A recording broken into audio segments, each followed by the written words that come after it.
Welcome to Reliable Analysis. I am Dr. Ashok Kumar. We are at this time reading class 10th history and its fifth chapter. The name of the chapter is Print Culture. Print Culture and the Modern World. ये chapter हम लोग अभी इस समय पढ़ रहे हैं और इस चैप्टर का ये सेकंड क्लास है, यानी दूसरा एपिसोड है। इसका एक वीडियो ऑलरेडी रिलीज हो चुका है। आज सेकंड क्लास हम लोग इस चैप्टर का स्टडी कर रहे हैं।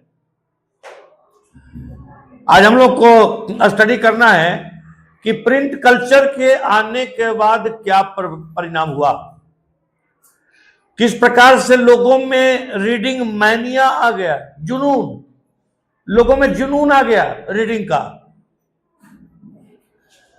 रीडिंग एक फैशन बन गया। लोग किताब लेकर के घूमते थे, कहीं भी गए तो एक छोटा सा बुक रख लिए, और बुक जो व्यक्ति रख करके घूमते थे समाज में उनको प्रतिष्ठा की दृष्टि से देखा जाता था।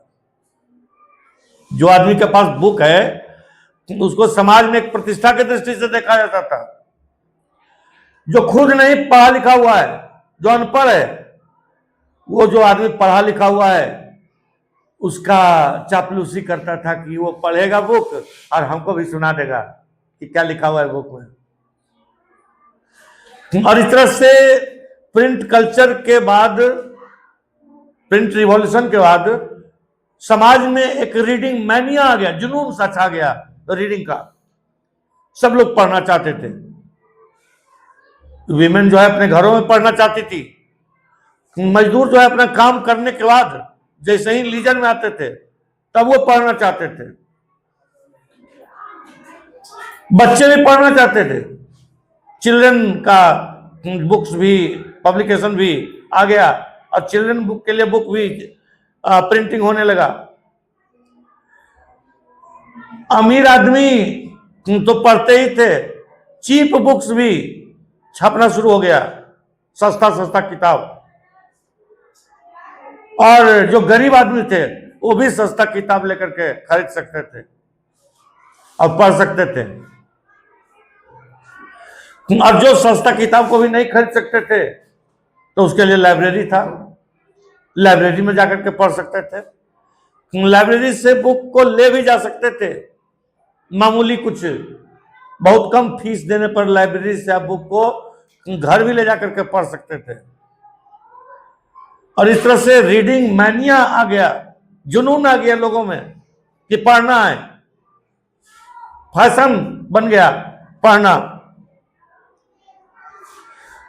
यहां तक कि हॉकर्स लोग गलियों में घूम घूम करके किताब बेचने लगे। बुक्स की पॉपुलैरिटी इतनी अधिक थी कि हॉकर्स लोग गलियों में घूमते थे, चिल्लाते चलते थे कि फलाना किताब ले लीजिए, और लोग खरीदते थे। तो इस तरह से समाज में एक रीडिंग कल्चर आ गया। Churches of different denominations set up schools in villages. Churches of different denominations, यानी Roman Catholic church, Protestant church, Puritan church, Anglican church, ये सभी क्रिश्चियनिटी के डिफरेंट सेक्ट्स थे। ये सभी सेक्ट्स एक दूसरे से आगे बढ़ना चाहते थे, पढ़ने में होल करना चाहते थे, इसलिए अपना स्कूल वगैरह इस्टेब्लिश कर दिया। और स्कूल वगैरह इस्टेब्लिश कर दिया तो लोग पढ़ने लिखने लगे। तो इसका परिणाम यह हुआ कि 60 to 80% लोग लिटरेट हो गए यूरोप में। तो by the end of 18th century, by the end of 18th century, यानी 1700 समथिंग सेंचुरी का जब लास्ट होगा, 1800 से पहले, तो लास्ट पेज में 18th सेंचुरी में क्या हुआ कि डिफरेंट पार्ट्स ऑफ यूरोप में लिटरेसी रेट अच्छा खासा हो गया, 60 to 80%। अब लिटरेसी रेट हो गया, इसका मतलब है कि लोग स्कूल वगैरह में किताब तब पढ़े।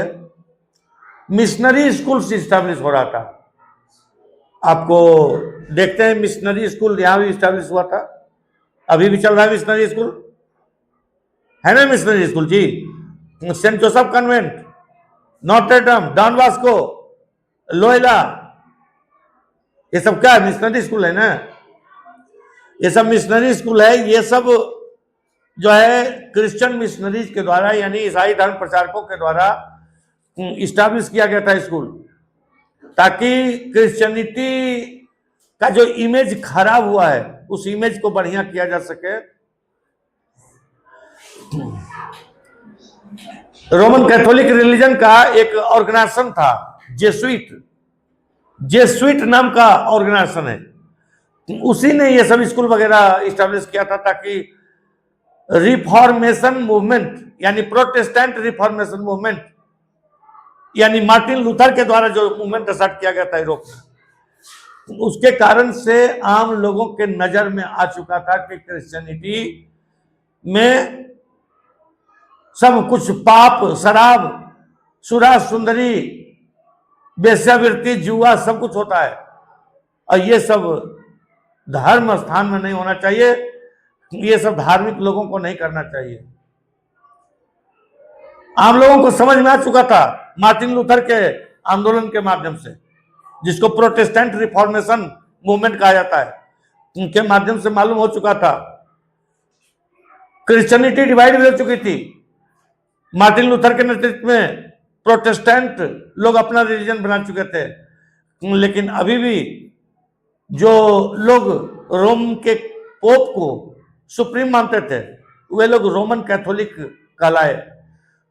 तो क्रिश्चियनिटी में ही रोमन कैथोलिक रिलीजन अलग हो गया और प्रोटेस्टेंट अलग हो गया। तो रोमन कैथोलिक रिलीजन वाले ये स्कूल वगैरह मिशनरी स्कूल एस्टेब्लिश कर रहे थे ताकि उनके प्रति जो आम लोगों में गलत धारणा बन गई है कि ये लोग शराब, सुरा, सुंदरी और नाच गान ये सब करता है जो गलत है, तो उस भ्रांति को दूर करना चाहते थे। वे समाज में अच्छा काम करना चाहते थे, बच्चों को पढ़ाना चाहते थे, जिससे कि उनके प्रति आम लोगों का नजरिया बदल सके। और लेकिन इसका परिणाम क्या हुआ? इसका परिणाम हुआ कि 60 to 80% लोग लिटरेट हो गए। अब जो लोग लिटरेट हो गए तो वो बुक्स पढ़ने लगे। अब एक आदमी लिटरेट होता था, एक आदमी जब बुक्स पढ़ता था तो कई आदमी 10 ठो 15 ठो आदमी उसको घेर करके सुनता था, कई आदमी उसका सुनता था कि क्या पढ़ रहा है। और इस तरह से रीडिंग मैनिया जो है पूरे सोसाइटी के सिर पर चढ़कर बोल रहा था। जो रीडिंग का जुनून था वो जुनून लोगों के सिर पर चढ़ करके बोल रहा था। तो literary and school spread in European countries, there was a virtual reading mania, people wanted books to read and printers produced books in ever increasing numbers. तो लोग बुक चाहते थे और प्रिंटर भी नए नए इनोवेशन का यूज करके, प्रयोग करके काफी तादाद में बुक्स को पब्लिश कर रहे थे। जो लोग पढ़ लिख गए थे, लिटरेट हो गए थे, वे बुक को खुद पढ़ लेते थे, और जो नहीं पढ़े लिखे थे वो दूसरे से पढ़वा करके सुनते थे बुक। लेकिन मिला जुला करके सभी लोग रीडिंग मैनिया के शिकार थे। New forms of popular literature appeared in print, targeting new audiences. Book sellers employed peddlers who roamed around villages carrying little books for sale। तो पेडलर्स लोगों को रखा गया पब्लिशर के द्वारा। पेडलर्स यानी हॉकर्स, यानी गलियों में जो सामान चिल्ला चिल्ला करके बेचता है, ऐसे लोगों को रखा गया और ये लोग गलियों में जा करके किताब चिल्ला चिल्ला करके बेचते थे और लोग खरीदते थे। तो देयर वेर अल्मनैक्स और रिचुअल कैलेंडर्स, यानी इस सब प्रकार का लिटरेरी फॉर्म आ गया, नॉवेल आ गया, फॉक टेल का बुक आ गया, अल्मनैक आ गया, यानी रिचुअल कैलेंडर्स। अभी भी कैलेंडर आप लोग देखते हैं ना, ठाकुर प्रसाद का कैलेंडर बहुत नेम फेम का है। तो कैलेंडर वगैरह छपने लगा। बालाट्स, रामायण महाभारत ये सब बालाट्स है, अलाह उदल ये सब बालाट्स है। जिसके बालाट का मतलब ऐसा एक एपिक होता है, ऐसा धर्म ग्रंथ जिसमें पोएम के माध्यम से किसी कहानी को कहा जाता है। तो बालाट्स वगैरह, फॉक टेल्स वगैरह अब प्रिंट होने लगे और बालाट्स को पढ़ने के प्रति लोगों का काफी ये आकर्षण था। ये तो आप समझते ही हैं। अरे अभी भी रामायण, गीता वगैरह को पढ़ने के प्रति लोगों में कितना आकर्षण है आप समझते हैं। टेलीविजन में आ जाता है तो लोग सब काम छोड़ छाड़ करके रामायण देखने लगते हैं, महाभारत देखने लगते हैं। इंटरटेनमेंट का बुक वगैरह आ गया और penny chap books were carried by petty peddlers known as chapman, यानी गलियों में हॉकर्स यानी पेडलर्स जिनको चैपमैन कहा जाता था, वो चैप बुक्स वगैरह का सेलिंग करने लगे, यानी सस्ता सस्ता छोटा छोटा बुक्स, पॉकेट साइज का बुक्स जो पेडलर्स लोग गली में घूम घूम करके बेचते थे। और पॉकेट साइज का ये बुक था, लोग उसको लेकर के पॉकेट में लेकर के घूमते थे, जहां मन हो गया, टाइम मिल गया तो वहां पढ़े। और सस्ता बिकता था तो सोल्ड फॉर अ पेनी, यानी 1 पैसा में वो बिक जाता था। So that even the poor could bye them, यानी सस्ता बुक ऐसा मार्केट में आ गया कि गरीब लोग भी उसको खरीद सकते थे। अब फ्रांस में एक प्रकार का बुक आया जिसको बिलियोथिक ब्लू के नाम से जाना जाता है। तो which were low priced a small book, छोटा बुक था, कम कीमत का था। इसको फ्रांस में कहा जाता था बिलियोथिक ब्लू। और इस बुक के माध्यम से लोग कम पैसे में खरीद लेते थे। तो लो प्राइस्ड बुक था जिसको कोई भी खरीद सकता था, गरीब आदमी भी। Small books printed on poor quality paper, poor quality का लो प्राइस का पेपर रहता था, उसी में ये बुक जो है छपता था। उसका कीमत भी कम रहता था जिससे कि गरीब लोग खरीद सके इस सब बुक को। तो इसको बुक का बाइंडिंग होता था सस्ता ब्लू कवर में। There were romances printed on 4 to 6 pages. Romantic book भी छपने लगा, रोमांटिक बुक भी छपने लगा। जानते हैं कि रोमांटिक बुक के प्रति लोगों का काफी आकर्षण होता है, लोग पढ़ना चाहते हैं रोमांटिक बुक को। एक बार स्टार्ट किए तो सोचते हैं खत्म कर डालें। मोर सब्सटेंशियल हिस्ट्रीज तो which were stories about the past. Romantic books आ गया, बैलाड आ गया, फॉक टेल्स का बुक्स आ गया, हिस्ट्री छपने लगा और इस तरह से काफी तादाद में लोग बुक खरीदना चाहते थे, पढ़ना चाहते थे।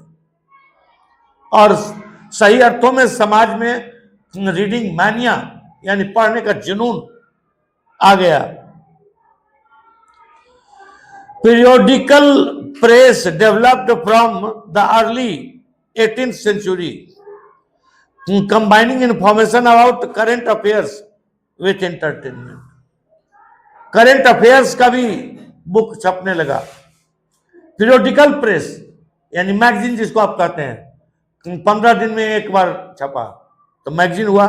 तो इस प्रकार का प्रेस भी आ गया जो करंट अफेयर्स और इंटरटेनमेंट का मैगजीन वगैरह छापना शुरू कर दिया। न्यूज़पेपर की छपाई शुरू हो गई, जर्नल्स की छपाई शुरू होगी। जर्नल कहा जाता है जिसमें रिसर्च पेपर छपता है।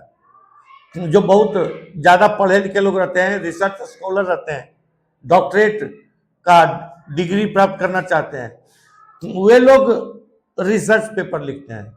रिसर्च पेपर का मतलब हुआ कि कोई भी थ्योरी वो लिखे तो वो कहीं किसी दूसरे किताब में नहीं मिलता है, उनका फंडामेंटल होता है, मौलिक होता है। उसी टाइप के छपने वाले मैगजीन को कहा जाता है जर्नल। आप ये सोचिए कि जर्नल भी छपने लगा। जर्नल को कोई आम आदमी नहीं पढ़ता है। जर्नल को सिर्फ जो रिसर्च स्कॉलर हैं, डॉक्टरेट वगैरह की उपाधि जो प्राप्त करना चाहते हैं, जो रिसर्च करना चाहते हैं, जो साइंटिस्ट हैं, वही लोग सिर्फ पढ़ते हैं जर्नल को। तो ऐसा बुक भी छपने लगा। न्यूज़पेपर एंड जर्नल्स, इसमें डिफरेंट टाइप का ट्रेड का इंफॉर्मेशन और साथ ही साथ development in other places. Newspaper में कहां पर क्या हुआ ये सब भी जानकारी लोगों को दी जाने लगी। अब न्यूज़पेपर को लोग पढ़ना चाहते थे क्योंकि पहले कहां क्या हुआ लोगों को नहीं मालूम हो पाता था, लेकिन अब तो न्यूज़पेपर के माध्यम से पता चल जाएगा। एक बहुत बड़ी बात थी। देश के विभिन्न भागों के लोगों को यूनाइट करने का काम भी किया रीडिंग कल्चर ने, प्रिंट कल्चर ने। पहले लोग लोकल लेवल पर किसी बात को सोचते थे कि हम यहां कहें तो यहां का हम सोचेंगे, लेकिन अब जब सोच लीजिए आपकी न्यूज़पेपर वगैरह छपने लगा तो क्या हुआ, दूसरे एरिया में आप वो भी खबर न्यूज़पेपर में पढ़ते हैं ना जी। न्यूज़पेपर आज भी आप पढ़ते हैं तो उसमें आप दूसरे जगह का भी न्यूज पढ़ते हैं। तो इस तरह से लोगों को यूनाइट करने, एक सूत्र में बांधने का काम भी प्रिंट करना शुरू कर दिया। Ideas of scientist and philosophers now became more accessible to common people. अब साइंटिस्ट लोगों का क्या कहना है किसी मुद्दे पर, ये अब आम लोगों को पता चल जाता था। पहले लोग अंधविश्वास की जिंदगी जीते थे।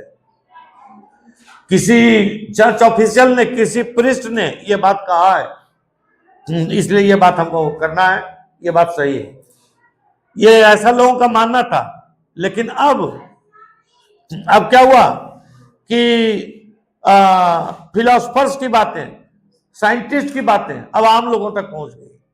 अब लोगों को सही क्या है गलत क्या मालूम हो गया, पहले ये मालूम नहीं था।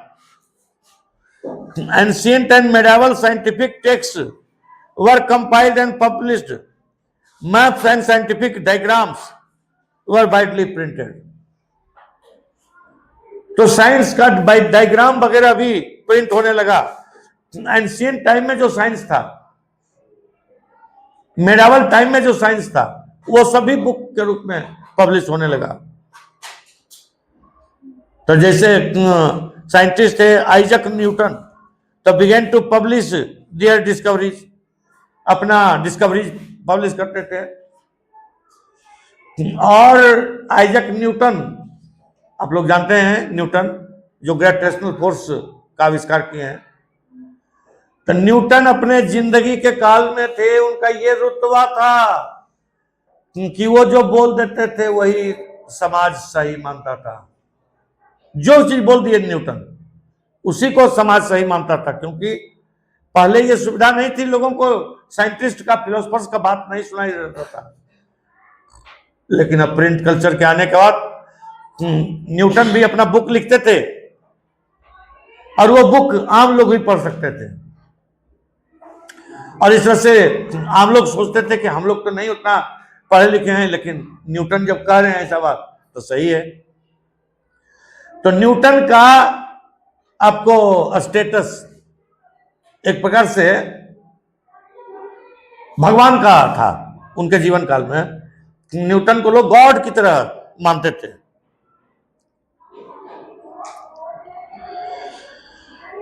So writings of thinkers such as Thomas Paine, Voltaire, Jean-Jacques Rousseau were also widely printed and read.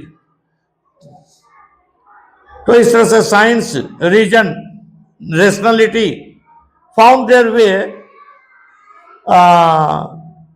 To popular literature.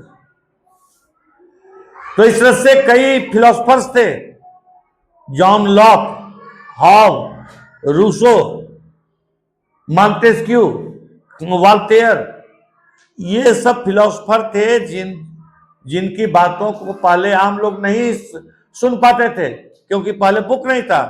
लेकिन जब प्रिंट कल्चर आ गया तो रूसो ने क्या कहा, यह बात अब आम लोगों तक पहुंच गई। Rousseau, John Locke, Hobbes, Montesquieu, Voltaire के विचारों का ही प्रभाव था कि फ्रांस में रिवॉल्यूशन हुआ। कब हुआ? 1789 में।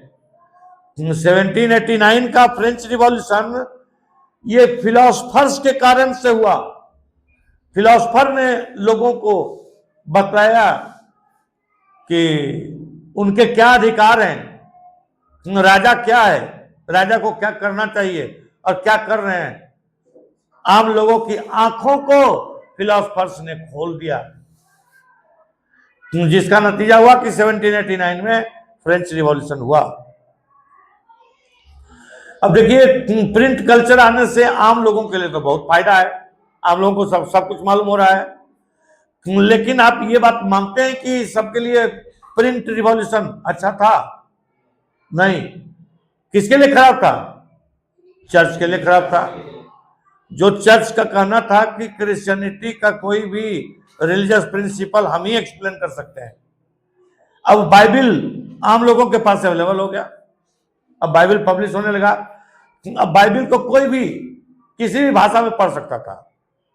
और नतीजा हुआ कि बाइबल के प्रति, धर्म के प्रति जो क्रिश्चियन मिशनरीज और चर्च वगैरह के द्वारा जो भ्रांति, गलत धारणा फैला दी गई थी, वो अब दूर हो गया। अब लोगों की आंखें खुल गई।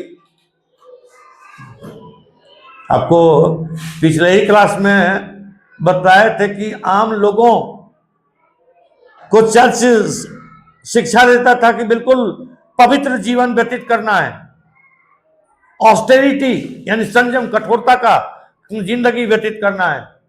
लेकिन चर्च के ऑफिशियल्स खुद शराब, सुरा, सुंदरी, ऐश्वाराम, राग रंग, भोग विलास, नृत्य, जुआ, वेश्यावृत्ति इत्यादि में आकंठ डूबे हुए थे। तो आम लोगों को यह बतलाया जाता था कि ये सब काम अगर हम करते हैं, यानी चर्च के ऑफिशियल्स करते हैं, तो ये रास लीला है। समझे? ये सब काम हम लोग करते हैं तब ये रास लीला है, ये भगवान का लीला है, ये धार्मिक अधिकार मेरा है करने का। लेकिन अगर तुम करोगे तो इसको रास लीला नहीं बल्कि कैरेक्टर ढीला कहा जाएगा। ये चर्च के द्वारा सिखाया जाता था। लेकिन जब बाइबल जब छपने लगा, आम लोगों तक पहुंच गया, तब लोगों ने देखा कि कहीं ऐसा तो नहीं बाइबल में लिखा हुआ है कि जो चर्च के ऑफिशियल्स थे वो इस प्रकार के कुकर्म कर सकते थे। और इस तरह से सबसे ज्यादा दिक्कत हुआ प्रिंट रिवॉल्यूशन होने से किसको? चर्च को और पोप को, चर्च ऑफिशियल्स को, प्रीस्ट को सबसे ज्यादा दिक्कत हुआ। दूसरा दिक्कत हुआ trembles therefore tyrants of the world. जो टायरेंट्स थे, जो अत्याचारी शासक थे, उनको दूसरा सबसे बड़ा नुकसान हुआ। जो अत्याचारी शासक थे आम लोगों के ऊपर नाना प्रकार के जुल्म और अत्याचार करते थे, और उनका कहना था कि वे भगवान के भेजे गए हैं, यानी भगवान के पुत्र हैं। डिवाइन थ्योरी ऑफ किंगशिप में वो बिलीव करते थे, कहते थे कि हम भगवान के पुत्र हैं और हम जो भी कुछ करेंगे उसके लिए आम जनता हमसे क्वेश्चन नहीं कर सकती है। हम भगवान के प्रति आंसरेबल हैं, गॉड के प्रति आंसरेबल हैं, कॉमन पीपल के प्रति नहीं। और इस तरह से जो निरंकुश राजा थे, जो अत्याचारी शासक थे, वो जनता के ऊपर नाना प्रकार के जुल्म और अत्याचार कर रहे थे, और जनता इसको अपना किस्मत मान रही थी। अपना किस्मत मान करके जनता इसको टॉलरेट करती थी कि मेरा तो जन्म हुआ है इसी काम के लिए। लेकिन जब philosophers Hobbes, Locke, Rousseau, Montesquieu, Voltaire इत्यादि फिलोसफर्स ने अपने विचारों को लिखना प्रारंभ कर दिया, तब लोगों को मालूम हुआ कि राजा जो है वो ईश्वर का संतान नहीं है, वो आम लोगों का प्रतिनिधि है।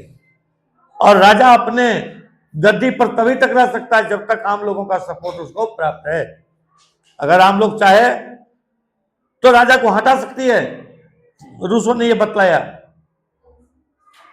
और राजा जो आम लोगों के ऊपर नाना प्रकार का जुल्म और अत्याचार करते थे, इसके प्रति भी रूसो ने क्लियर बतला दिया।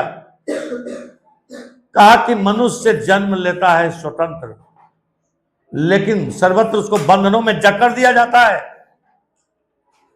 यानी एक प्रकार से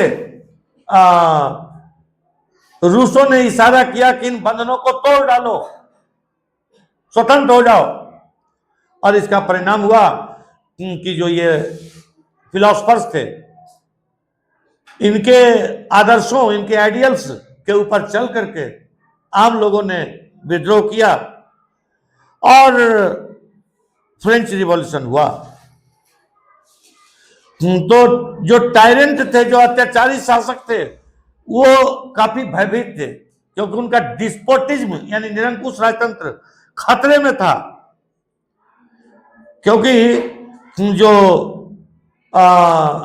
फिलोसफर्स थे वो अपनी बातों को लिख करके बुक्स के माध्यम से आम लोगों तक पहुंचा रहे थे।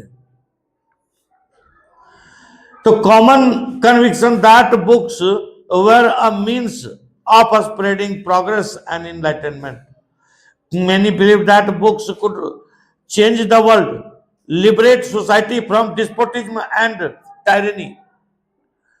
तो बहुत सारे लोगों का सोचना था कि बुक्स जो है लोगों को टायरनी यानी अत्याचार से और डिस्पोटिज्म यानी निरंकुश राजतंत्र से मुक्ति दिलाने का एक साधन है। और सही हुआ, यही बात हुआ। बुक्स ने एक रीजनिंग के नए युग को जन्म दिया। बुक्स ने रीजनिंग के, लॉजिकल रीजनिंग लोग अब करने लगे। पहले लोग आंख मूंद करके विश्वास करते थे कि चर्च ने कहा, पोप ने कहा, किसी धार्मिक अधिकारी ने यह बात कहा इसलिए यह सही है। लेकिन अब लोग तर्क वितर्क करते थे, कैसे सही है। तो इस तरह से लोग आर्गुमेंटेशन, एक्सपेरिमेंटेशन एंड ऑब्जर्वेशन की नीति का सहारा लेने लगे। आर्गुमेंटेशन यानी तर्क वितर्क करने लगे कि कोई चीज अगर सही है तो कैसे सही है।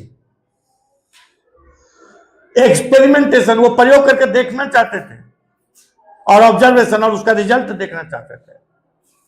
ये सब चीज पहले नहीं था, प्रिंट रिवॉल्यूशन से पहले ये नहीं था। लोग आस्था और विश्वास की जिंदगी जीते थे। लोग आंख मूंद करके विश्वास कर लेते थे। जो पोप ने कहा, जो चर्च ने कहा, जो प्रीस्ट लोगों ने कहा, क्लर्जीमैन ने कहा, उसको आंख मूंद करके विश्वास कर लेते थे। लेकिन अब ऐसा नहीं था। Louis Sebastien Mercier, a novelist in 18th century France, declared the printing press is the most powerful engine of progress and public opinion, is the force that will sweep despotism away. तो इस तरह से आपने अभी देखा एक philosopher का जिसका नाम है लुई सेबेस्टियन मर्सियर। इन्होंने कहा कि प्रिंटिंग प्रेस जो है सबसे पावरफुल इंजन है प्रोग्रेस का और पब्लिक ओपिनियन का। इसी से पब्लिक ओपिनियन सही बनेगा, साउंड पब्लिक ओपिनियन बनेगा, राइट पब्लिक ओपिनियन बनेगा। पब्लिक ओपिनियन तो पहले ही बनता था, लेकिन रॉन्ग पब्लिक ओपिनियन पहले बनता था। लोग चर्च की बातों को मानते थे, लेकिन अब करेक्ट पब्लिक ओपिनियन बनेगा और डिस्पोटिज्म यानी निरंकुश राजतंत्र का खात्मा होगा। मर्सियर ने कई नॉवेल को लिखा और उनके नॉवेल में heroes are transformed by acts of reading. तो मर्सियर के नॉवेल में हीरो जो है वो बुक पढ़ने के बाद चेंज हो जाता था। पहले वो अंधविश्वासी रहता था, ब्लाइंड फेथ में यकीन करता था, लेकिन जब बुक पढ़ता था तो उसकी आंखें खुल जाती थी और वो सही रास्ते पर आ जाता था। The devout books are lost in the world books. Create became enlightened in the process, convinced of the power of print in bringing enlightenment and destroying the basis of despotism. Mercier proclaimed. Mercier ने book और print revolution की शक्ति को देखते हुए Mercier ने ऐलान किया था कि tremble therefore tyrants of the world.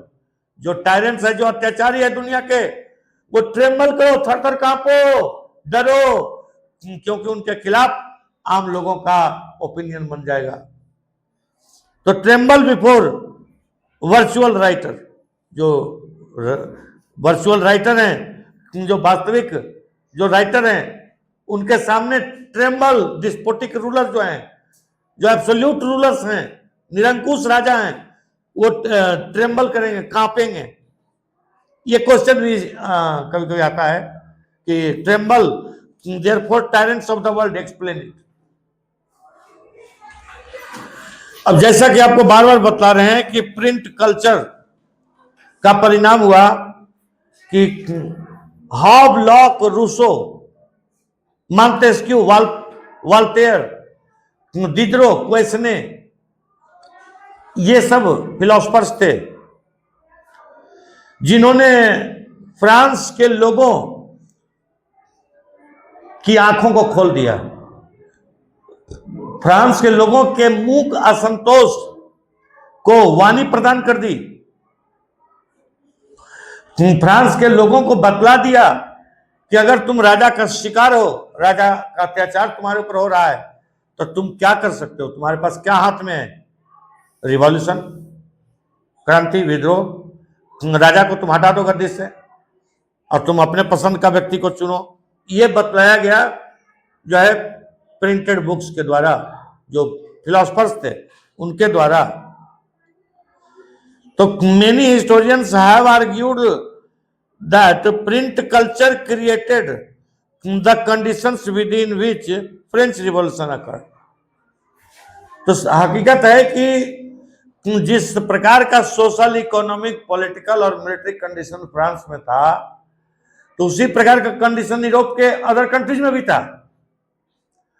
लेकिन एक क्वेश्चन है कि the French revolution took place only in France, why?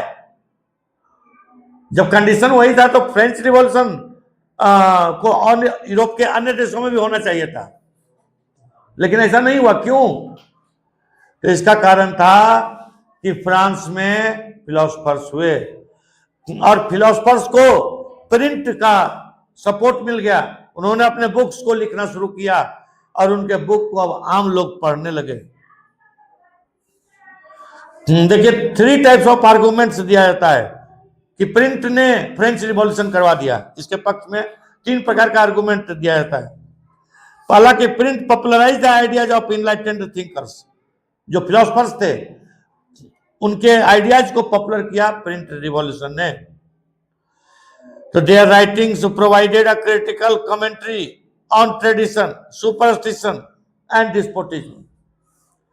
Philosophers ने अपने राइटिंग के माध्यम से जो है अंधविश्वास का, निरंकुश राजतंत्र का और गलत परंपराओं का बखिया उड़ेल दिया। They argued for the rule of reason than custom. उन्होंने कहा कि रीजन का रूल होना चाहिए, रीजन का यानी तर्क वितर्क का क्या सही है वो होना चाहिए। कस्टम कोई है उसके पालन नहीं करना चाहिए। आप जानते हैं कि कस्टम गलत था।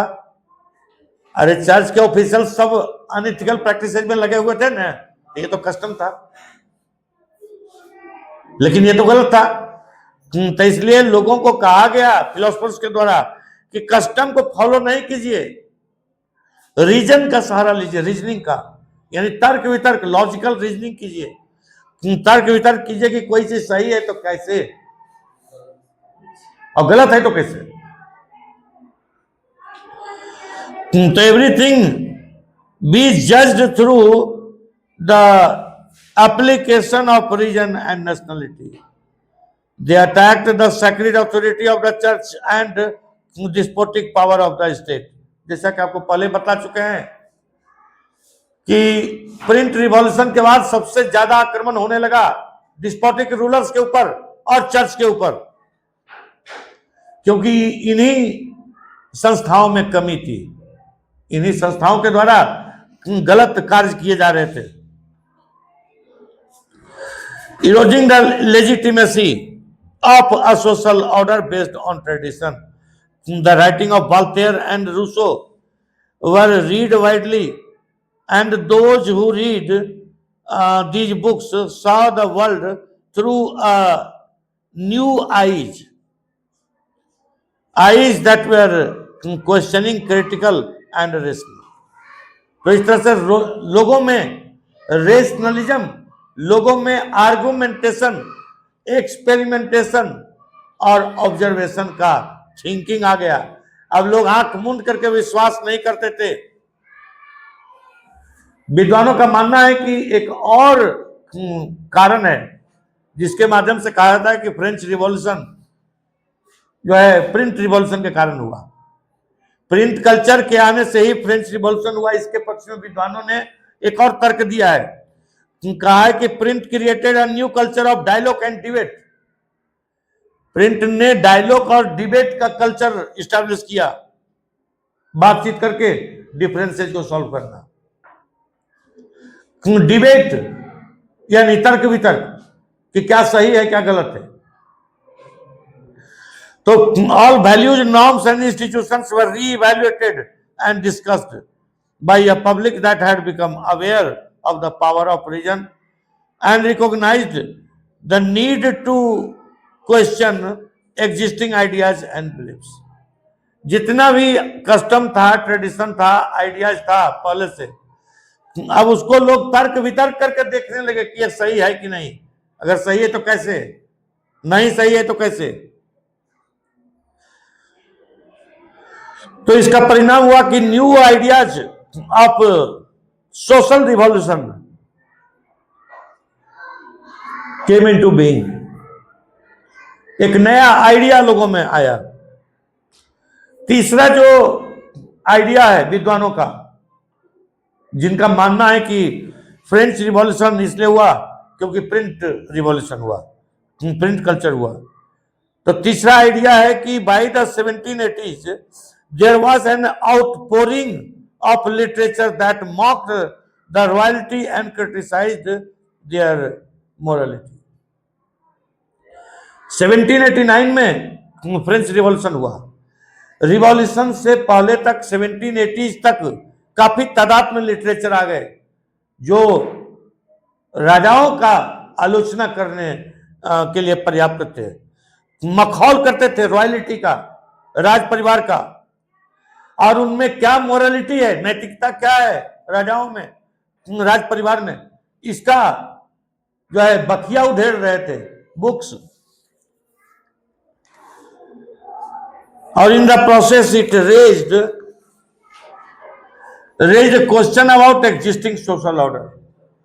और इस तरह से जो सोशल ऑर्डर था, सोशल ऑर्डर आपको याद होगा कि क्लर्जी मैन प्रिविलेज थे, उसके बाद नॉबल्स भी प्रिविलेज थे, लेकिन जो कॉमन पीपल थे वो नॉन प्रिविलेज थे। तो ये जो डिस्क्रिमिनेटरी, भेदभावपूर्ण जो सोशल ऑर्डर था, इसका लोगों ने विरोध करना प्रारंभ किया।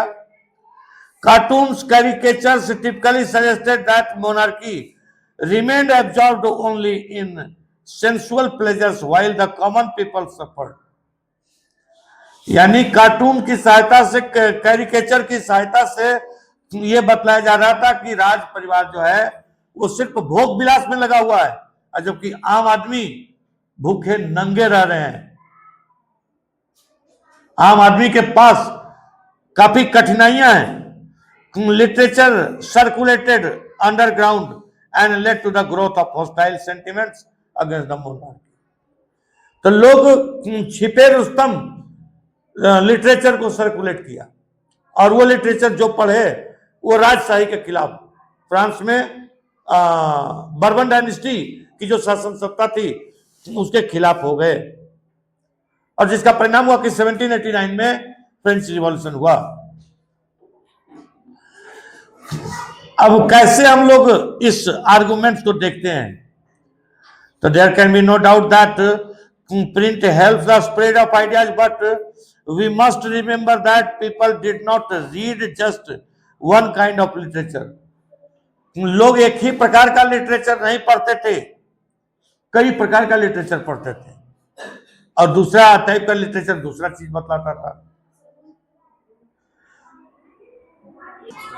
इस प्रकार से जो है मोनार्कियल फॉर्म और गवर्नमेंट के लोग खिलाफ हो गए, क्योंकि अब लोगों को यह बतलाया गया कि जो सोशल ऑर्डर था जिसमें नोबल्स क्लर्जीमैन को प्रिविलेज और बाकी को कोई प्रिविलेज नहीं था, कोई अधिकार नहीं था, ये सब को लोग समझ गए कि गलत है।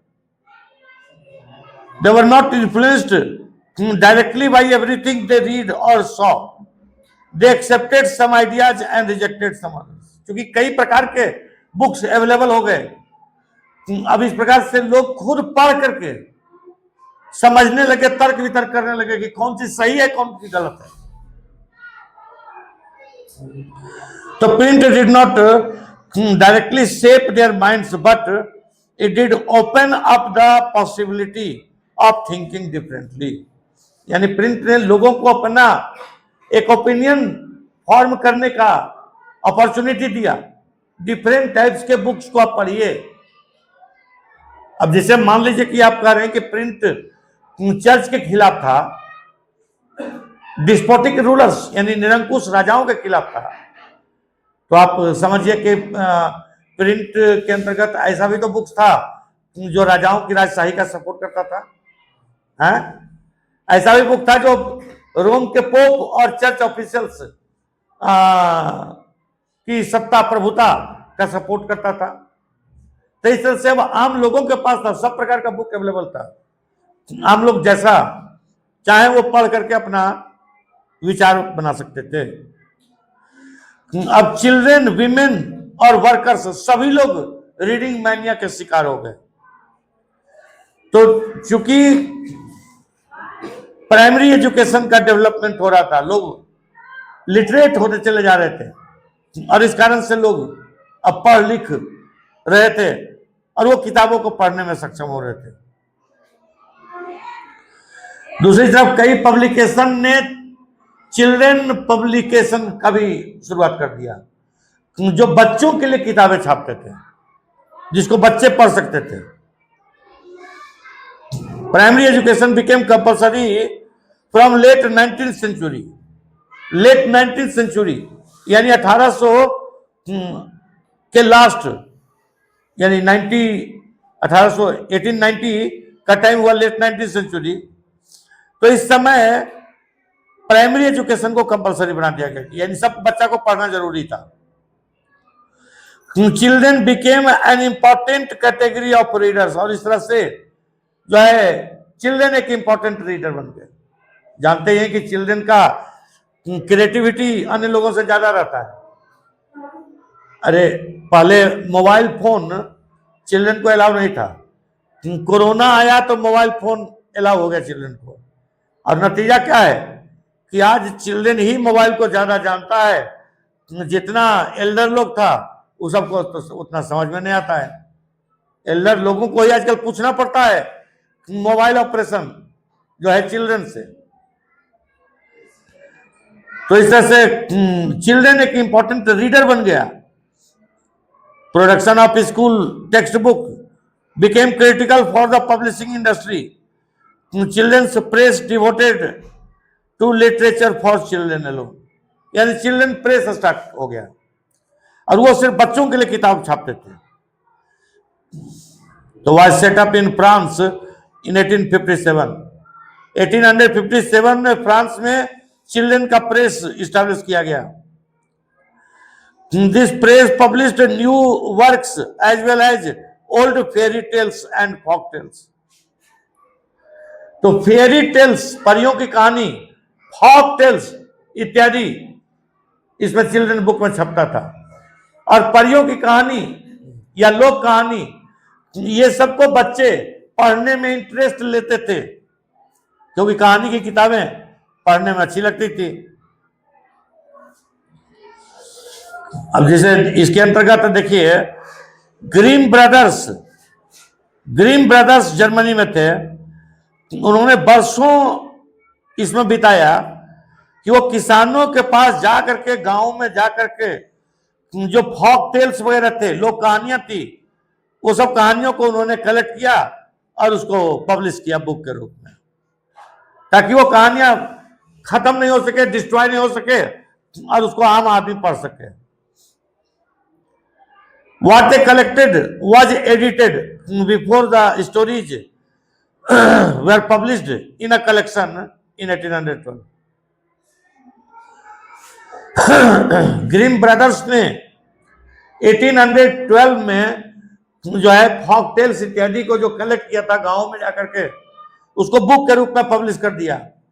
लेकिन पब्लिश करने से पहले उसको एडिटिंग कर दिया, यानी अगर कोई वल्गर मटेरियल वगैरह था फॉक टेल्स में तो उसको हटा दिया गया। जो भी चीज समझा गया जो बच्चों के लिए अनसुटेबल था या वल्गर था या इलाइट्स यानी जो समाज के प्रबुद्ध वर्ग थे वो नहीं पसंद करते, तो उसको जो है हटा दिया गया। रूरल फॉक टेल्स दस एक्वायर्ड अ न्यू फॉर्म। और इस प्रकार से जो गांव में लोक कहानियों का प्रचलन था, जो दादा और दादी की जो कहानियां थी, वो कहानियां अब बुक में छप गई और इस तरह से उसको पॉपुलैरिटी मिली। अब उसको आम लोग पढ़ने लगे। तो print recorded old tales but also changed them. तो प्रिंट ने ओल्ड टेल्स को, जो पुरानी कहानियां थी फॉक टेल्स इत्यादि को रिकॉर्ड किया और उसको एक नए रूप में एडिट करके पब्लिश किया। अब वीमेन भी पीछे नहीं रही। वीमेन भी घर में पढ़ना चाहती थी। जिसको पढ़ने का फैसिलिटी नहीं मिला था अपने से घर में किचन में रह करके पढ़ी, क्योंकि अगर पढ़ लेगी तो फिर बुक पढ़ने में सहूलियत हो जाएगी। तो विमेन इस समय न सिर्फ पढ़ी बल्कि विमेन कई राइटर भी बन गई। Penny magazines were specially meant for women. Women के लिए मैगजीन्स भी छोटा छोटा इस समय पब्लिश होने लगा जो विमेन पढ़ती थी। As were manuals teaching proper behaviour of housekeeping. छोटे छोटे बुक में घर की कैसे साज सज्जा की जाए, देखभाल की जाए, ये सब चीज रहता था जिसको विमेन पढ़ना पसंद करती थी। आज भी विमेन का जो मैगजीन्स होता है वो इस टाइप के चीज को ज्यादा ये एक्सप्लेन करता है कि कैसे मेहंदी लगाया जाए, तो कैसे पिंपल से बचाया जाए, नहीं होता ऐसा। तो ये सब चीज विमेन से रिलेटेड है जिसको विमेन काफी चाव से पढ़ती थी। और जब नॉवेल्स लिखा जाने लगा तो विमेन नॉवेल की भी बहुत स्टॉन्च रीडर थी, तो नॉवेल पढ़ती थी। कई विमेन तो नॉवेल राइटर भी बन गई, जिसके अंतर्गत Jane Austen, Brontë sisters, George Eliot, ये सब का नाम उल्लेखनीय है। ये लोग राइटर भी बन गई और उनका राइटिंग जो है वो विमेन को एक नए ढंग से परिभाषित करने लगा। पहले जैसे विमेन को एक घर में रहने वाली, कैद होकर के रहने वाली एक औरत के रूप में समझा जाता था। अब विमेन को एक नए रूप में परिभाषित किया जाने लगा, जो विमेन का बुक्स था, नॉवेल्स था, उसके माध्यम से। Person with will strength of personality, यानी विमेन को कैरेक्टराइज किया जाने लगा स्ट्रेंथ के एक पर्सन के रूप में। पर्सनालिटी, विमेन का पर्सनालिटी जो है बुक के माध्यम से हाईलाइट किया जाने लगा, और उनके विल पावर को, उनकी इच्छा शक्ति को हाईलाइट किया जाने लगा बुक के माध्यम से। लाइब्रेरी भी खुल गया। लाइब्रेरी में जो लोग किताब नहीं खरीद सकते थे, सस्ते किताबों को भी नहीं खरीद सकते थे, वो लाइब्रेरी में जाकर के बुक इशू करा सकते थे और पढ़ सकते थे। 17th सेंचुरी और उसके बाद से लाइब्रेरी का प्रचलन हो गया। तो इंग्लैंड में कुछ प्रमुख लाइब्रेरी थी, became instruments for education white collar workers. जो वर्कर्स थे वो लाइब्रेरी से आकर के बुक लेते थे और पढ़ते थे।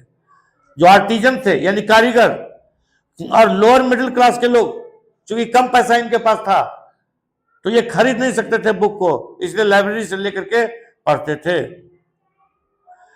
और कभी कभी तो self educated working class people wrote for themselves, अपने लिए भी वर्किंग क्लास के लोग कभी कभी बुक वगैरह लिखने लगे, बुक्स लिखने भी लगे।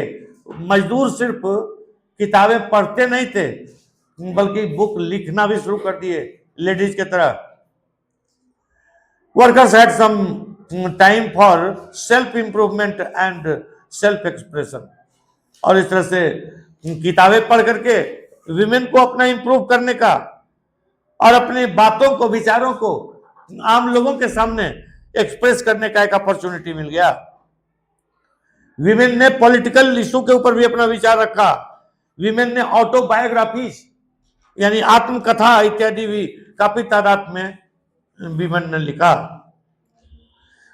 अब है कुछ इन्वेंशन हुआ।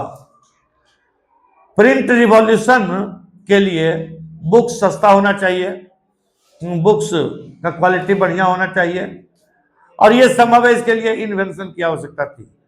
ऐसा ही हुआ, कई इन्वेंशन हुए। तो लेट 18th सेंचुरी में क्या हुआ कि press came to be made out of metal.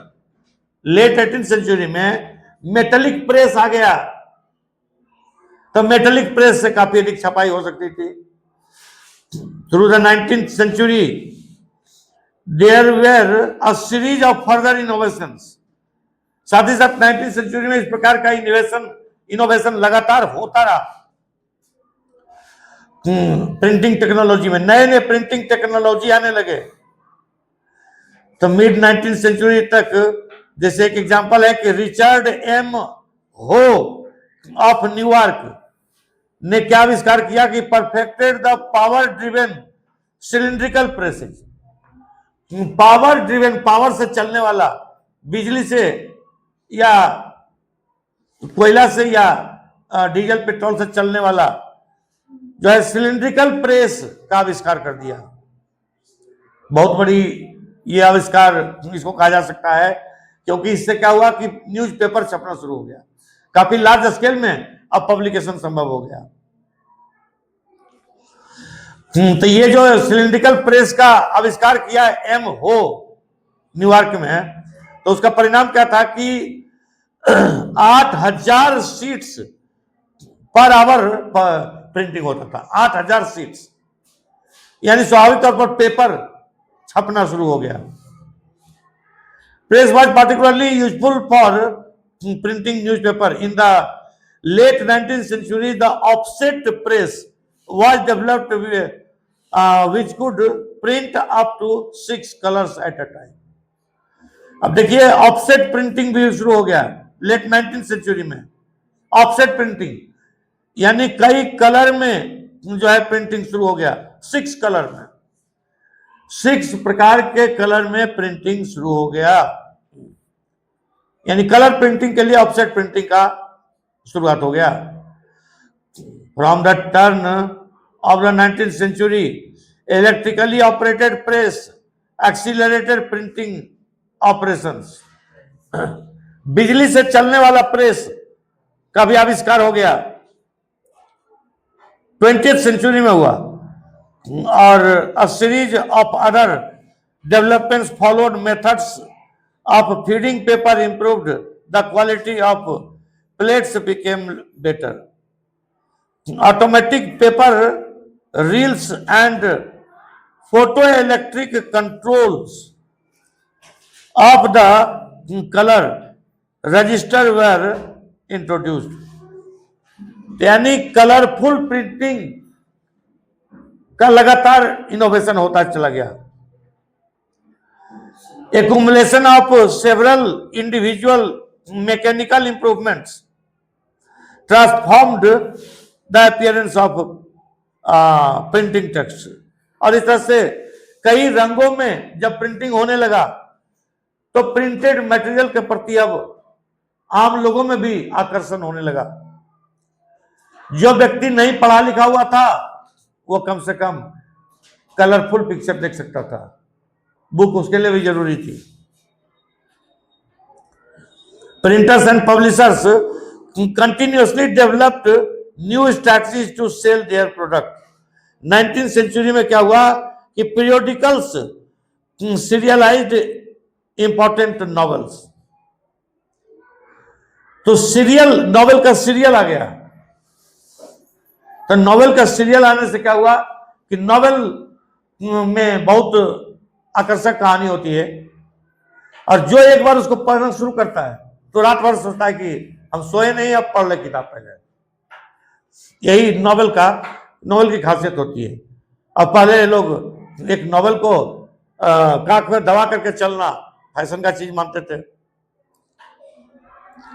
तो gave birth to particular way of writing novels, यानी नॉवेल सीरियल के रूप में नॉवेल आने लगा।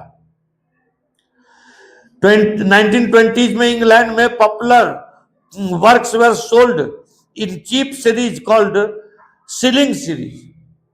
सीलिंग सीरीज के नाम से चीप बुक्स बिकने लगा इंग्लैंड में। तो सीलिंग मतलब पैसा, इंग्लैंड का पैसा को कहा जाता है। डस्ट कवर जो है of the book jacket is also a 20th century innovation. 20th century में बुक में जो आज देखते हैं कवर लगा हुआ, ये कवर का 20th सेंचुरी में प्रारंभ हो गया। ग्रेट डिप्रेशन जब आया 1930 में, वर्ल्ड वाइड इकोनॉमिक डिप्रेशन जिसको कहते हैं, तो publishers feared a decline in book purchases. Publishers को डर हो गया कि ग्रेट डिप्रेशन के चलते लोगों के पास पैसा नहीं है, लोग बुक नहीं खरीदेंगे, और इस तरह से खरीदारी को बनाए रखने के लिए क्या किया कि सस्ता बुक छापना शुरू कर दिया। तो चीप पेपर बुक मतलब सस्ता किताब, जिसका ऊपर कवर जो था वो सब बहुत सस्ता कवर लगाना प्रारंभ कर दिया, जिससे कि कम कीमत में भी लोग बुक खरीद सकें। वर्ल्ड वाइड इकोनॉमिक डिप्रेशन की परिस्थिति में भी, जबकि लोगों के पास पैसा नहीं था, लेकिन बुक खरीद लें, क्योंकि उस समय बुक का जुनून था, रीडिंग मैनिया थी।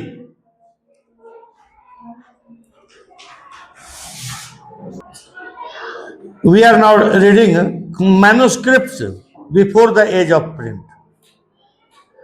इंडिया में मैन्युस्क्रिप्ट्स का प्रचलन था। मैन्युस्क्रिप्ट्स यानी हस्तलिखित प्रतिलिपि। लोग प्रिंट आने से पहले हैंड रिटन मटेरियल रखते थे, बर्च बार्क के ऊपर या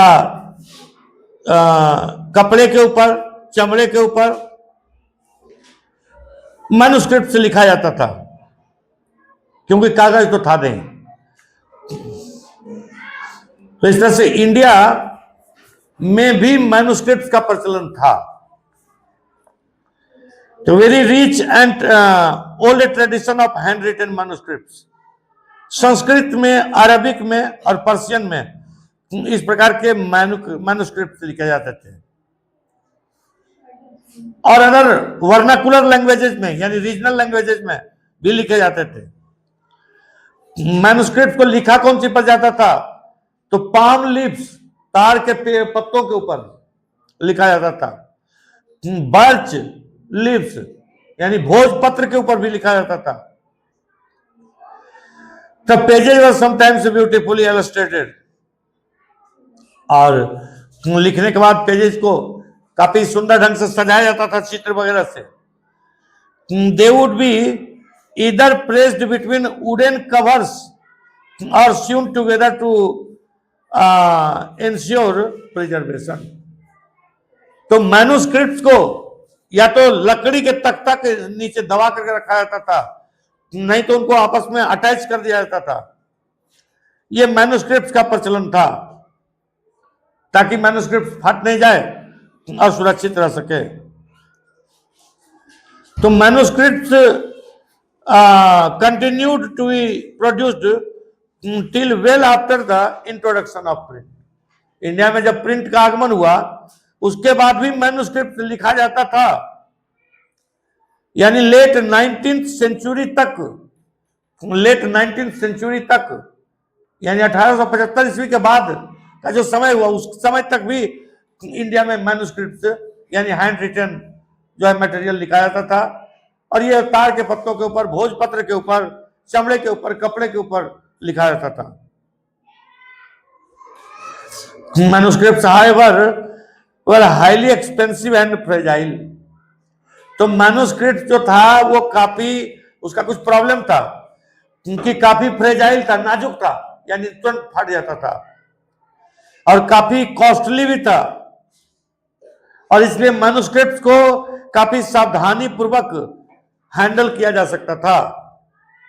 यानी अगर थोड़ा सा भी केयरलेसनेस का परिचय देगा तो मैन्युस्क्रिप्ट फट जाते थे, नष्ट हो जाते थे।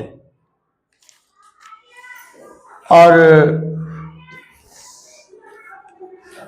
दूसरी तरफ था कि मैन्युस्क्रिप्ट को लिखना तो डिफिकल्ट था, उसको पढ़ना भी डिफिकल्ट था, और ज्यादा डिफिकल्ट था, क्योंकि डिफरेंट स्टाइल में मैन्युस्क्रिप्ट लिखा जाता था। और वो स्टाइल में जैसे एक आदमी का हैंडराइटिंग पढ़ने में कभी दूसरे आदमी को दिक्कत हो जाती है, ठीक इसी प्रकार की बात थी। और मैन्युस्क्रिप्ट डेली यूज में नहीं आता था। तो even though pre colonial Bengal had developed an extensive network of village primary schools. तो जहां तक सवाल है कि कॉलोनियल रूल से पहले यानी ब्रिटिश शासन से पहले बंगाल में स्कूलों का नेटवर्क था, प्राइमरी स्कूलों का, लेकिन यहाँ स्टूडेंट्स को बुक्स से नहीं, मैन्युस्क्रिप्ट से नहीं, बल्कि ओरल टीचिंग होता था। ओरल, मौखिक रटाया जाता था, गुरु से परंपरा जिसको कहा जाता है, यानी गुरु अपने मन से पढ़ाया स्टूडेंट को। वही चीज स्टूडेंट पढ़ा, फिर स्टूडेंट बड़ा हुआ तो वो अपने स्टूडेंट को पढ़ाया।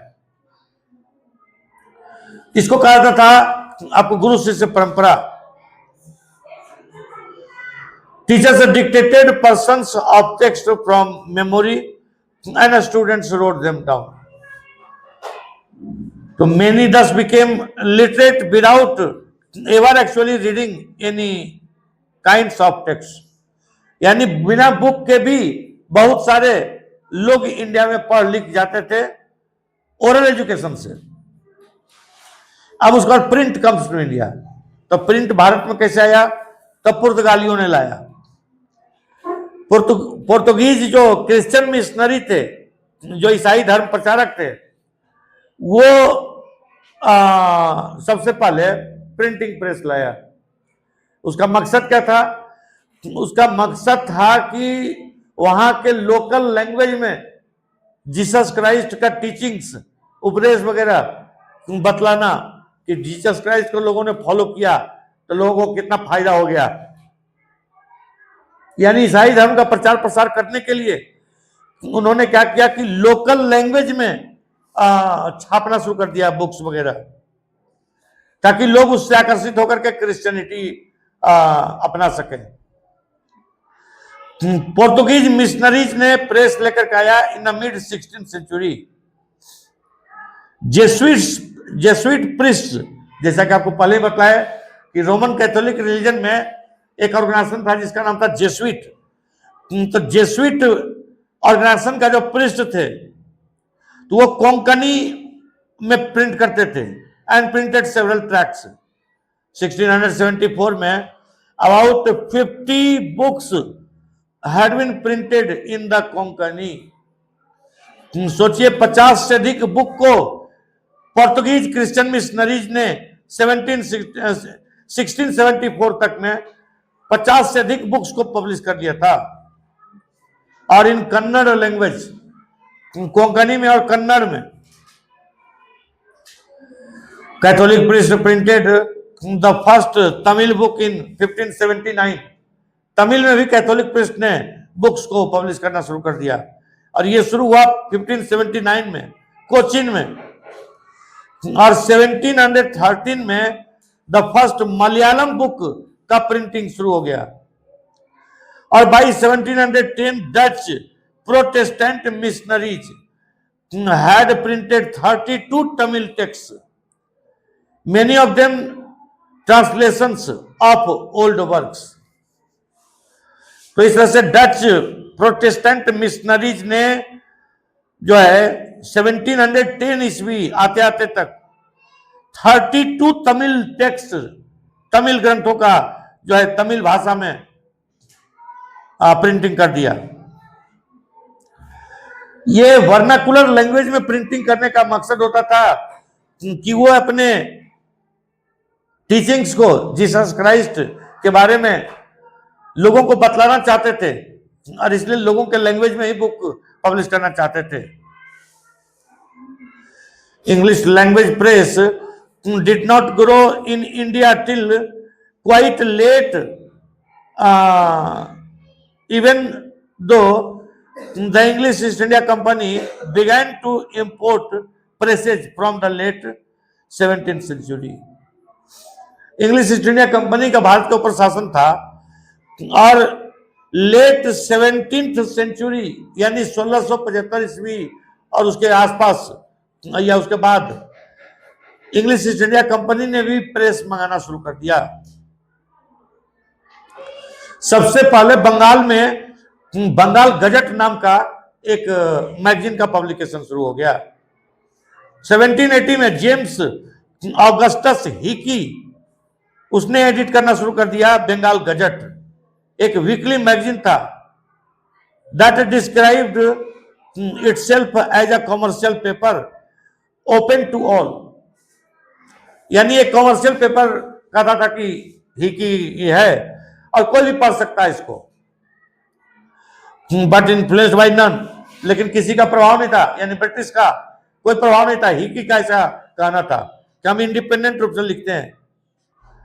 So it was private English enterprise, यानी बंगाल गजट जो था वो एक प्राइवेट मैगजीन था, सरकार का मैगजीन नहीं था। तो proud of its independence from colonial influence that began English printing in India। और इस तरह से बंगाल गजट ने इंग्लिश में प्रिंट करना शुरू किया। हिकी ने कई एडवर्टीजमेंट्स को पब्लिश किया including those that related to the import and sale of slaves, यानी स्लेव ट्रेड का भी एडवर्टीजमेंट उसने पब्लिश किया। लेकिन इंग्लिश ईस्ट इंडिया कंपनी के ऑफिशियल्स की जो बातचीत होती थी, गपशप होता था, उसको भी उसने पब्लिश करना शुरू कर दिया। और जब उसको भी पब्लिश करना शुरू कर दिया तो गवर्नर जो थे वो गुस्सा गए हिकी से। Publish a lot of gossip, यानी बातचीत about the companies senior officers in India. Company के सीनियर ऑफिसर्स का बहुत सारा गप सब भी पब्लिश करना शुरू कर दिया। नतीजा हुआ कि गवर्नर जनरल जो थे वारेन हेस्टिंग्स वो क्रोधित हो गए हिकी के ऊपर और प्रोसिक्यूटेड हिकी को फांसी की सजा दे दी गई। Hicky and encouraged publication of officially sanctioned newspapers that could counter the flow of information that damage the image of colonial government.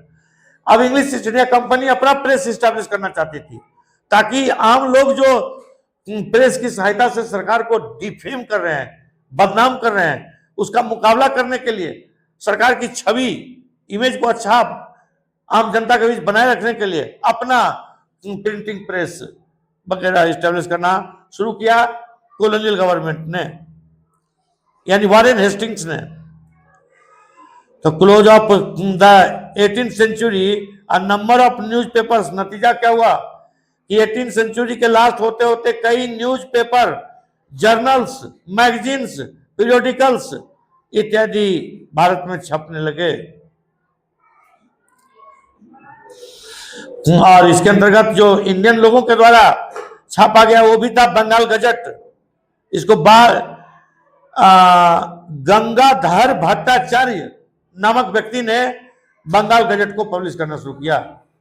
Gangadhar Bhattacharya, एक तो बंगाल गजट को पब्लिश पहले हिक्की करते थे, लेकिन हिक्की को मौत की सजा दे दी गई, तो उसके बाद उसी नाम से बंगाल गजट के नाम से अलग मैगजीन छापने लगे और इनका नाम था गंगाधर भट्टाचार्य।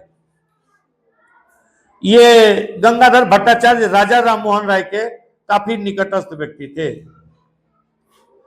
अब इसके बाद जो टॉपिक है वो है religious reform and public debate. तो रिलीजियस रिफॉर्म यूरोप में हुआ, हम लोगों ने स्टडी किया, जिसको प्रोटेस्टेंट रिफॉर्मेशन या रिफॉर्मेशन मूवमेंट के नाम से जानते हैं। इंडिया में भी जो प्रोटेस्टेंट रिफॉर्मेशन का प्रभाव था वो इंडिया में भी हुआ। इंडिया में भी धर्म में व्याप्त विभिन्न प्रकार की कुरीतियों, बुराइयों और विसंगतियों का विरोध किया जाने लगा प्रिंट के माध्यम से।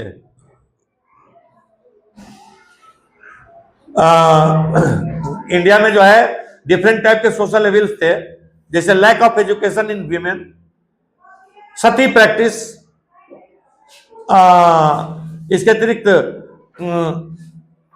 लैक ऑफ विडो रीमैरिज, यानी प्रोहिबिशन ऑन विडो रीमैरिज। स्त्रियां जो है पति के मरने के बाद शादी नहीं कर पाती थी, बल्कि सती प्रथा के अंतर्गत उनको पति की चिता पर जलना रहता था। ये सब था।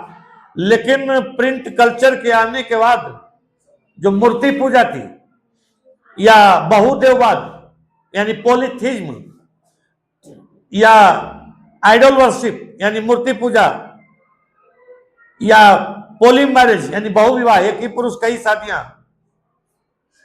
ये सब का विरोध किया जाने लगा। लोअर स्टेटस ऑफ विमेन का विरोध किया जाने लगा। विमेन को पुरुषों के बराबर अधिकार दिया जाना चाहिए, ये लोगों ने डिमांड करना शुरू कर दिया। यानी इंडिया में रिलीजियस डिबेट शुरू हो गया प्रिंट के कारण, क्योंकि यूरोप का जो रिफॉर्मेशन मूवमेंट था उसका प्रभाव इंडिया के ऊपर भी पड़ा। दूसरी तरफ कि प्रिंट सभी प्रकार की आइडियोलॉजी के लोगों के लिए खुला हुआ था। अगर रिफॉर्मर जो थे, जो poly marriage, idol worship, sati practice, widow prohibition on widow remarriage, आपको lack of education in women, ये सब का जो विरोध करते थे, तो जो ऑर्थोडॉक्स थे वो भी प्रिंट का सहारा लेते थे और वो ये सब को जरूरी कहते थे। ऑर्थोडॉक्स का कहना था कि ये सब जरूरी है।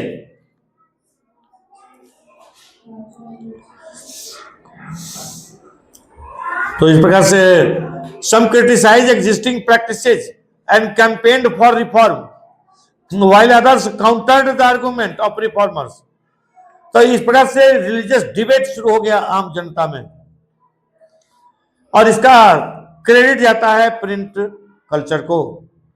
Printed tracts and newspapers not only spread the new ideas but they shaped the nature of the debate। तो प्रिंट कल्चर ने न्यू आइडियाज को प्रमोट किया, साथ ही साथ डिबेट को प्रमोट किया। रिलीजियस डिबेट होने लगा लोगों के बीच। कुछ ऑर्थोडॉक्स लोग सपोर्ट करते थे, जैसे यूरोप में हुआ, रोमन कैथोलिक रिलीजन जिसको कहा जाता है, तो उसके लोग रोम के पोप की सुप्रीमेसी का सपोर्ट करते थे, लेकिन मार्टिन लूथर के जो फॉलोअर्स थे वो रोम के पोप का विरोध करते थे। ठीक इसी प्रकार से इंडिया में भी हुआ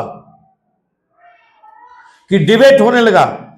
wider public could now participate in these public discussions and express their views. लोग किताब पढ़ पढ़ करके डिबेट कर सकते थे और अपने अपने विचारों को व्यक्त कर सकते थे।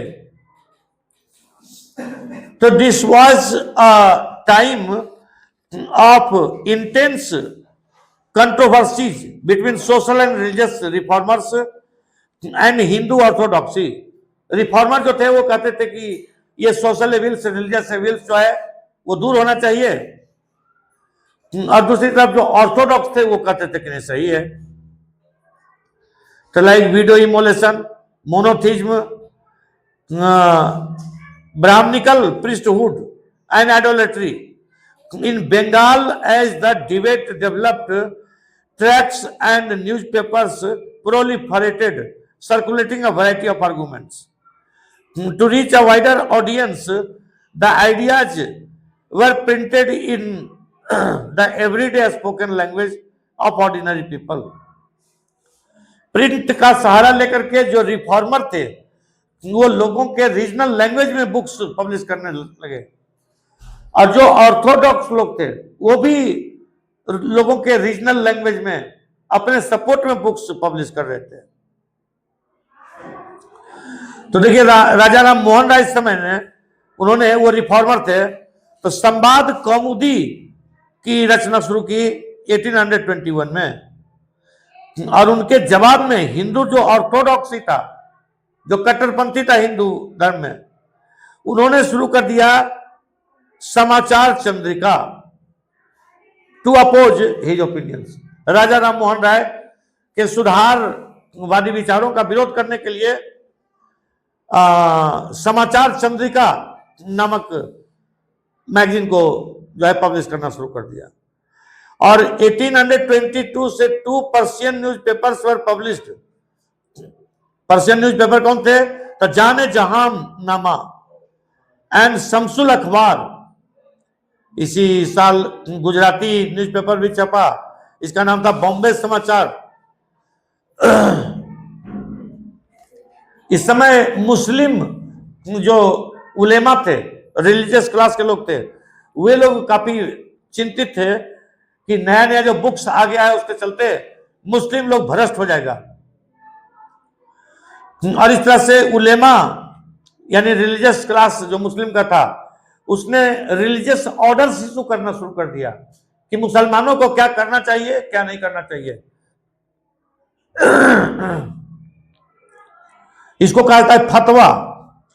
तो उन्होंने फतवा जारी करना शुरू कर दिया। उनको डर था कि मुस्लिम पर्सनल लॉ जो है डिस्ट्रॉय हो जाएगा, और इसलिए मुस्लिम पर्सनल लॉ को प्रोटेक्ट करने के लिए उन्होंने फतवा जारी करना शुरू कर दिया। तो फतवा का मतलब हुआ कि मुसलमानों को क्या करना चाहिए, टीवी नहीं देखना चाहिए, ये हो गया फतवा यानी धार्मिक आदेश। मुसलमानों को डबल बेड पर नहीं सोना चाहिए,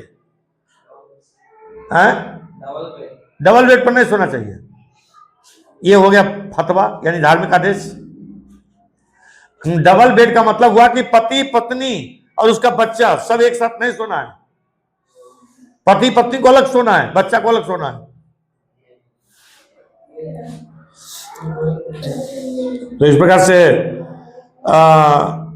all through 19th century number of Muslim sects and seminaries appeared, each with a different interpretation of faith.